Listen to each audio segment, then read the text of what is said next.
नमस्ते दोस्तों, कैसे हैं आप सब। आज के वीडियो में बात करेंगे वैल्यू इन्वेस्टिंग क्या है, वैल्यू इन्वेस्टिंग के प्रिंसिपल क्या है और कैसे आप वैल्यू इन्वेस्टिंग के लिए स्टॉक्स फाइंड आउट कर सकते हो। उससे पहले अगर वीडियो कंटेंट आपको अच्छे लग रहे हैं तो please support my channel, subscribe, like, share और कमेंट करके। वैल्यू इन्वेस्टिंग एक स्ट्रेटेजी है जिसमें उस स्टॉक को बाय किया जाता है जो अपनी इंट्रिंसिक वैल्यू से नीचे ट्रेड कर रहा होता है। वैल्यू इन्वेस्टिंग को पहली बार बेंजामिन ग्राहम, जो फादर ऑफ वैल्यू इन्वेस्टिंग थे, और डेविड डॉड ने 1928 में यूज किया था। इंट्रिंसिक वैल्यू को फंडामेंटल एनालिसिस के द्वारा चेक किया जाता है। जैसे कि आप इमेज में देख सकते हैं, जब वैल्यू ज्यादा हो और प्राइस कम तो बाय करना होता है, और अगर वैल्यू कम है और प्राइस ज्यादा तो सेल करना होता है।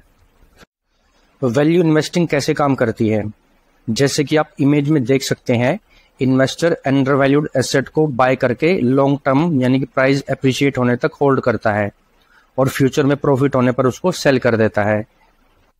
इसको एक एग्जांपल से भी समझ सकते हैं।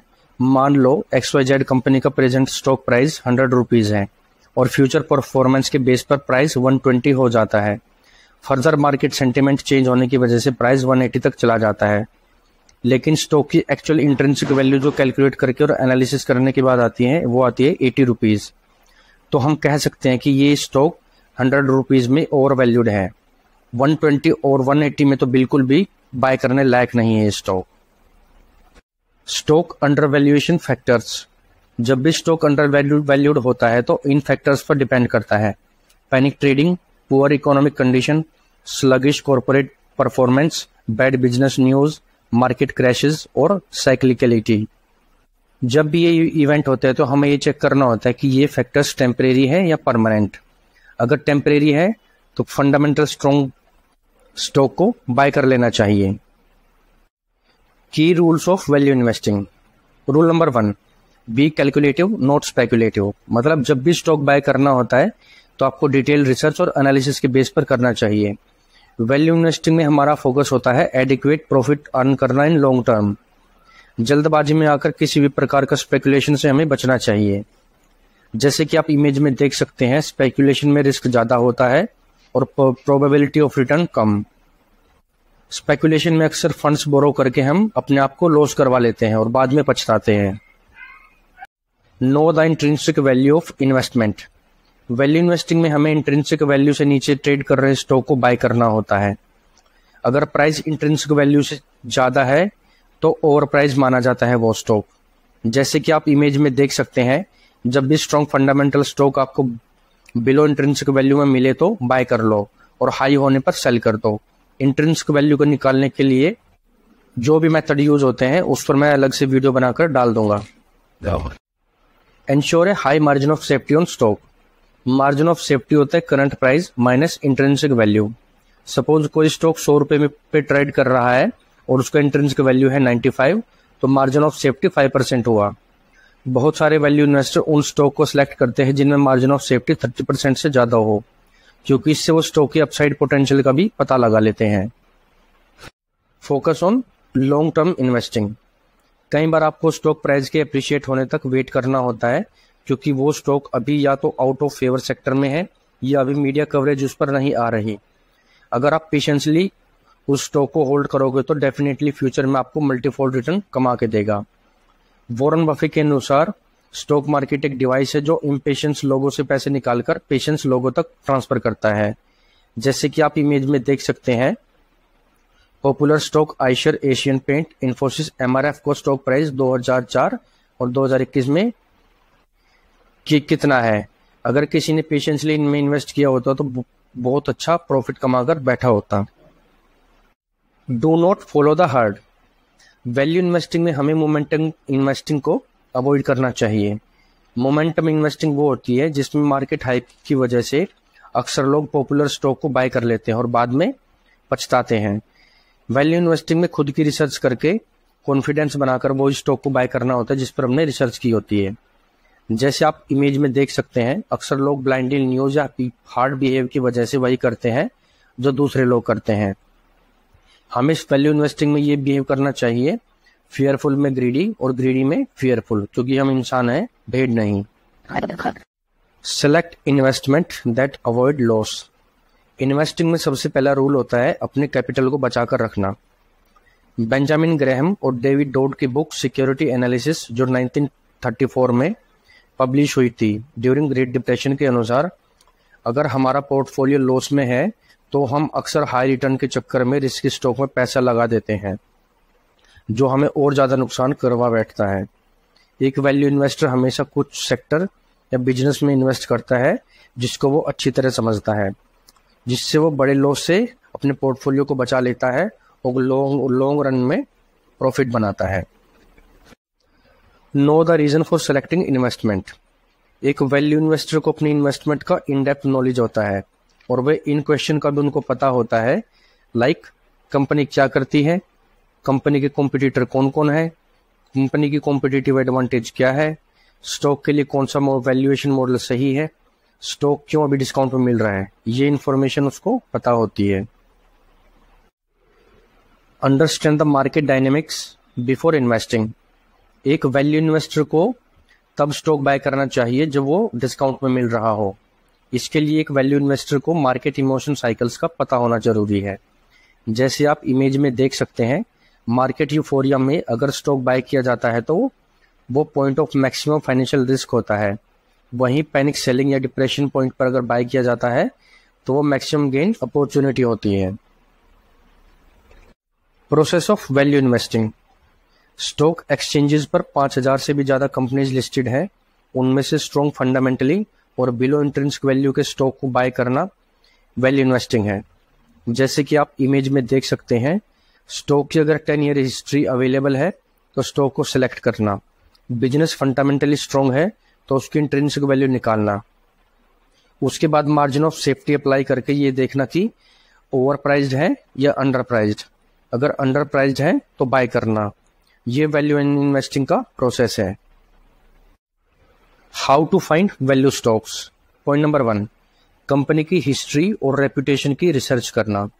पॉइंट नंबर 2, कंपनी के प्रोडक्ट्स या सर्विस और कॉम्पिटिटिव एडवांटेज को चेक करना। पॉइंट नंबर 3, कंपनी की ग्रोथ स्ट्रेटेजी को स्टडी करना। Point number 4, balance sheet cash flow statement को चेक करना। पॉइंट नंबर 5, कंपनी के प्रॉफिट और एक्सपेंस को स्टडी करना। पॉइंट नंबर 6, क्रेडिट रेटिंग और स्कैम रिलेटेड एक्टिविटी को बारीकी से चेक करना। पॉइंट नंबर 7, इनसाइडर ट्रेडिंग और पास्ट क्राइम को इन्वेस्टिगेट करना। अब बात करेंगे कि एक परफेक्ट कंपनी की क्या क्वालिटी होनी चाहिए। एक वैल्यू इन्वेस्टर जब भी कोई स्टॉक सेलेक्ट करता है तो वो इन बातों का ध्यान रखता है, क्या इसके प्रोडक्ट्स यूनिवर्सल है, क्या इसकी मैनेजमेंट ऑनेस्ट है, क्या ये इन्फ्लेशन के साथ प्राइस बढ़ा सकती है, क्या ये प्रॉफिट मार्जिन को मेंटेन कर सकती है, क्या ये दुनिया को एक बेहतर स्थान बना सकती है। इसके अलावा स्टॉक सिलेक्शन के बाद उसके क्वार्टरली रिजल्ट्स आदि को भी मॉनिटर करना बहुत जरूरी है। Value investing matrix. सबसे पहले आता है फ्री कैश फ्लो। वो मनी जो कैपिटल एक्सपेंडिचर और ऑपरेटिंग एक्सपेंस को पे करने के बाद बच जाती है उसको फ्री कैश फ्लो कहा जाता है। ज्यादा फ्री कैश फ्लो का मतलब ज्यादा डिविडेंड या पेमेंट फॉर कंपनी डेट।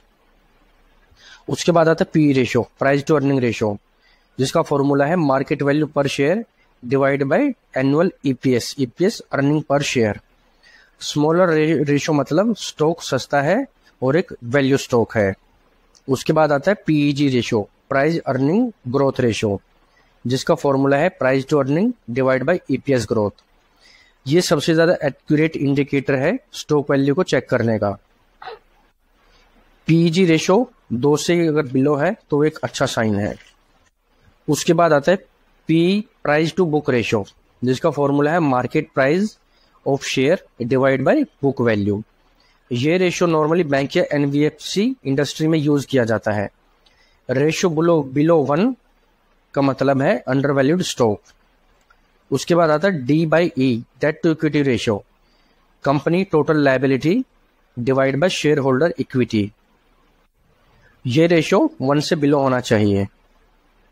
अब बात करेंगे लीजेंडरी इन्वेस्टर बेंजामिन ग्रेहम के वैल्यू स्टॉक पिक स्क्रीनर के बारे में। बेंजामिन ग्रेहम ने टोटल 10 पॉइंट्स बताए थे किसी भी वैल्यू स्टॉक को जज करने के लिए, जो इस प्रकार है। Point number 1, P ratio should be 2 times of AAA bond yield. Point number 2, P ratio of stock has to less than 40% of average PE over the last 5 years. Point number 3, dividend yield should be 2/3 of AAA corporate bond yield. Point number 4, price should be less than 2/3 of book value. Point number 5, price should be less than 2/3 of net current asset value. Point number 6, debt to equity ratio should be less than 1. Point number 7, current asset should be twice current liability. Point number 8, debt should be less than twice net current asset. Point number 9, historical growth in EPS over the last 10 years should be greater than 7%.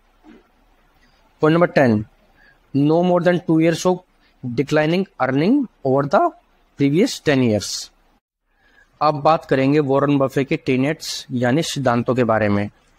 कोई भी stock bye करने से पहले Warren Buffett के इन 4 points को जरूर check करें, जिनमें है सबसे पहले आता है बिजनेस सिंपल और अंडरस्टैंडेबल हो, लगातार ऑपरेटिंग हिस्ट्री हो, फ्रेंचाइजी मॉडल हो जो लॉन्ग टर्म बेस पर काम कर रहा हो, valuation calculate intrinsic value then buy at discount, management honest management होनी चाहिए, समझदारी से कैपिटल एलोकेट करने में सक्षम हो, कंपनी को एक ब्रांड बनाने पर काम कर रही हो, financial high profit margin business में हो, ओनर ज्यादा लालची ना हो, रिटर्न ऑन इक्विटी पर फोकस करना ना कि अर्निंग पर शेयर पर। अब बात करेंगे वैल्यू इन्वेस्टिंग के एडवांटेज और डिसएडवांटेज के बारे में। Advantage point number 1, minimization of risk.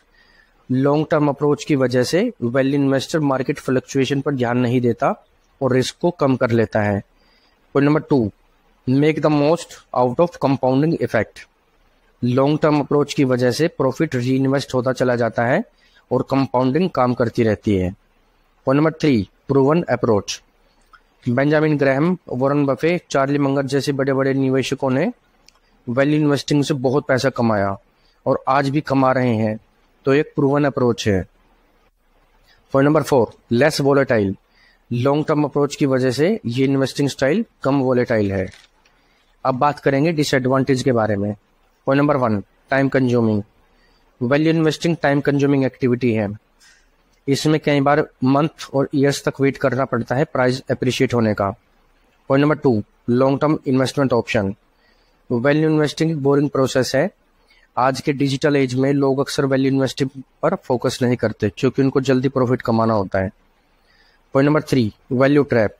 कई बार मिस कैलकुलेशन की वजह से रिस्क स्टॉक में लोग पैसा लगा देते हैं और बाद में लॉस करवा बैठते हैं।